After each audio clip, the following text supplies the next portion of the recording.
अस्सलामुअलैकुम ધોરણ 9ના વિદ્યાર્થી ભાઈ બહેનો, વેરી ગુડ મોર્નિંગ.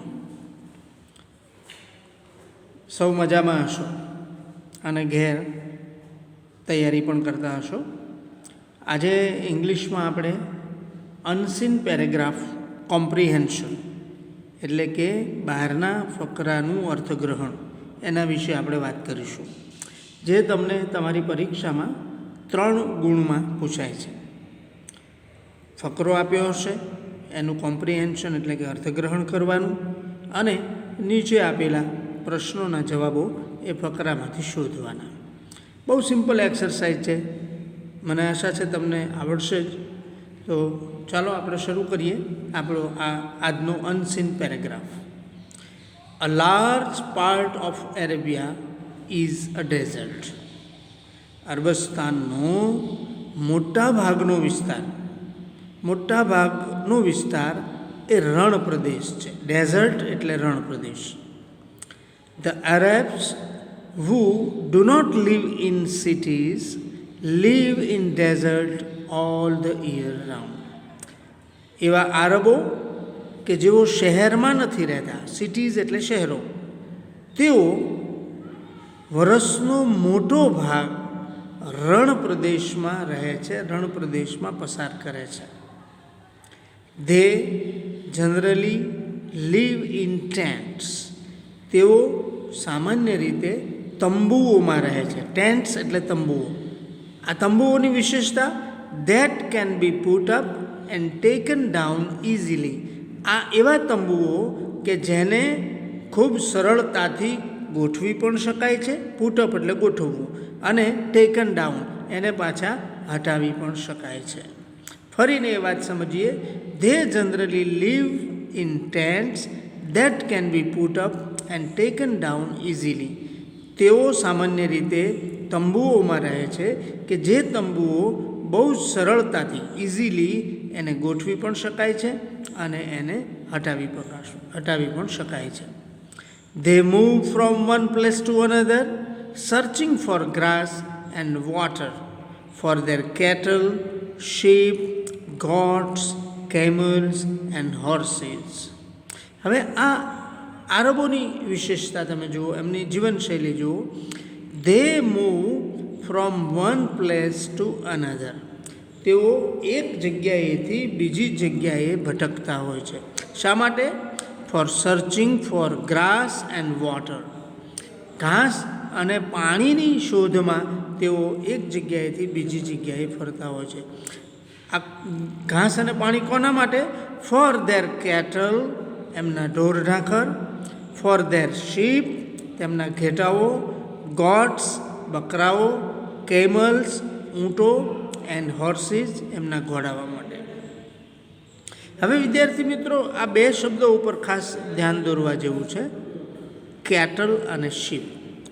હવે કેટલનું બહુવચન કેટલ જ થાય છે, ઢોર ઢાંખર, એટલે ત્યાં ઈ પછી એસ નથી લખ્યો. જેમ ગોટની અંદર ગોટ્સ લખ્યું છે, કેમલમાં કેમલ્સ લખ્યું છે, હોર્સમાં હોર્સીસ લખ્યું છે, એમ કેટલ અને શીપ, શીપ એટલે ઘેટા, આ 2 શબ્દો એવા છે જેનું પ્લુરલ ફોર્મ એટલે કે બહુવચનનું સ્વરૂપ પણ એનું એ જ રહે છે.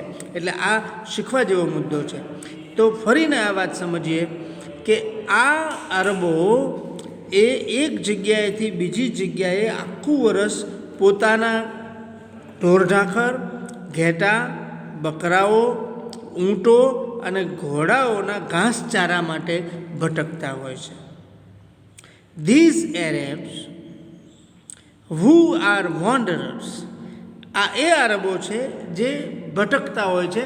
આપણે એના માટે એક બીજો શબ્દ વણઝારા છે, એ ભટકતા, ખાસ કરીને ઢોર ઢાંખર રાખનારા જે પ્રજાતિ છે એ ભટકતી જાતિ ગણવામાં આવે છે. એટલે એવા આરબો જે સતત ફરતા હોય છે.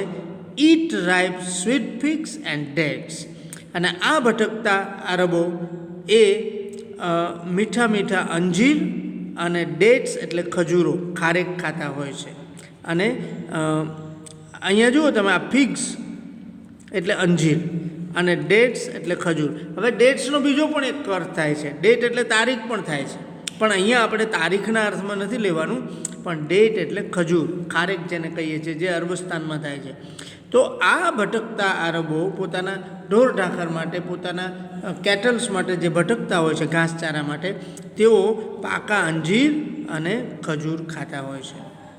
દે ડ્રાય ધેમ ટુ, તેઓ આ અંજીર અને ખજૂરને સૂકવતા પણ હોય છે. And use them as food all the year rounds, અને આ સૂકવેલા ખારેક અને અંજીરને આખું વર્ષ એ પોતાના ખોરાક તરીકે લેતા હોય છે. Arabs have the finest horses in the world. આ આરબો જે છે એ એમની પાસે દુનિયાના સર્વશ્રેષ્ઠ અને સારામાં સારા ઘોડાઓ એમની પાસે હોય છે. And Arab is very proud of riding his horses. અને આ આરબો પોતાની ઘોડે સવારી માટે એમને ખૂબ જ ગર્વ છે. પ્રાઉડ ઓફ એટલે નું ગર્વ હોવું. તો વિદ્યાર્થી મિત્રો, આ અનસીન પેરેગ્રાફને બરાબર તમે સમજ્યા હશો. હવે નીચે 3 પ્રશ્નો આપ્યા છે અને એના વિકલ્પો પણ આપ્યા છે. તમારે શું કરવાનું છે?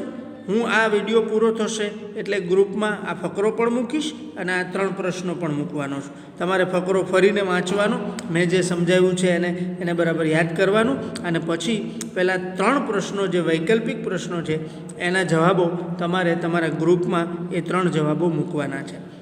પ્રશ્ન નંબર 1, અરબ્સ ઇટ્સ, અરબો ખાય છે. હવે નીચે 4 વિકલ્પો આપેલા છે: coconuts and dates, figs and dates, figs and coconuts, and dates and sweets. Number B, an Arab is very proud of his the horse, camel, sheep, dog, goats. આરબને ખાલી જગ્યા માટે ગર્વ હોય છે. તો આ 4 વિકલ્પોમાંથી એક જવાબ. Which word is in the passage is used for people તો who roam from one place to another? અહીંયા એવા લોકો માટે કે જે એક જગ્યાએથી બીજી જગ્યાએ ભટકતા હોય છે એના માટે કયો શબ્દ વાપરેલો છે? તો એરેબ્સ, કેટલ્સ, વોન્ડરર્સ કે ટેન્ટ્સ. તો વિદ્યાર્થી મિત્રો, આ 3 પ્રશ્નોને એના જવાબો આપજો, ફકરો વાંચજો, અને મળીશું આવતા બુધવારે એક નવી એક્સરસાઇઝ માટે. ત્યાં સુધી અસ્સલામુ અલૈકુમ.